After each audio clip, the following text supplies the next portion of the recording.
আসসালামু আলাইকুম। Bird house 61 চ্যানেলের আরেকটি নতুন ভিডিওতে আপনাদেরকে স্বাগতম। মাশাআল্লাহ, পাখিটা মেটিং করে ফেললো।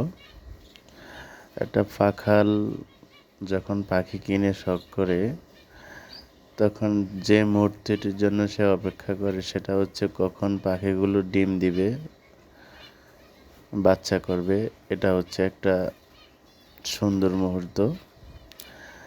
মেটিং করা সাকসেসফুল মেটিং হয়েছে।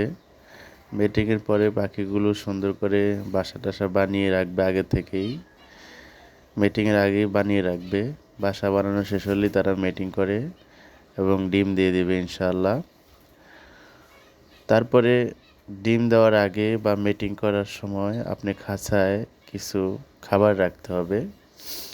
যেমন ক্যাটল বন ফিশ, এই যে খাচ্ছে তারা, দেখতে পাচ্ছেন হাজব্যান্ড ওয়াইফ দুইটাই ঠুকরিয়ে ঠুকরিয়ে খাচ্ছে। মূলত এটা ক্যালসিয়ামের ঘাটতি পূরণ করে। আপনি বাজারে দোকানে গিয়ে কিনতে পাবেন, তবে এগুলোর দাম অনেক বেশি। পরিমাণ মতো কিনবেন। তাছাড়া ভালো খাবার দিয়ে রাখবেন, সিড মিক্স, গ্রিড দিবেন। তাছাড়া যদি হাতের কাছে, তো সবসময় আপনার বাসার ডিম ভাজা করেন, ওই ডিমের খোসাটা ভালো করে পরিষ্কার করে ভিতরের যে পাতলা আবরণ থাকে ওটাকে উঠিয়ে দিয়ে দিবেন।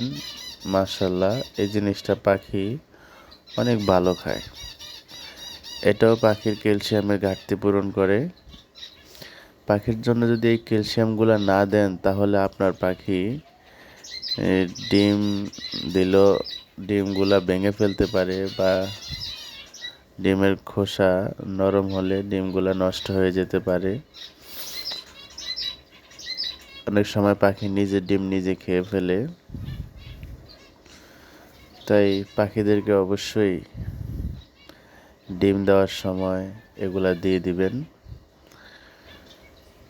তারপরে যখন ডিম দিয়ে 12 থেকে 14 দিন তাপ দিবে, তখন বেরিয়ে আসবে সুন্দর সুন্দর বাচ্চা। মাশাআল্লাহ, তখন আবার তাদেরকে একটু ভালো খাবার দাবার দিতে হবে। বিশেষ করে নরম খাবার, কোয়েল পাখির ডিম সিদ্ধ করে অথবা মুরগির ডিম সিদ্ধ করে কুচি কুচি করে কেটে তাদেরকে দিবেন। বাচ্চারা খুব ভালো খাবে। মা বাবা তাদেরকে খাওয়াতে স্বাচ্ছন্দ্য বোধ করবে, কারণ তখন তো তারা শক্ত খাবার অতটা খেতে পারে না, নরম খাবারই বেশি খায়। তো সবাই সবার পাখির প্রতি যত্ন নেবেন, টেক কেয়ার করবেন। ভালো থাকুক সবার পাখি। আমার পাখিগুলোর জন্য দোয়া করবেন। আল্লাহ।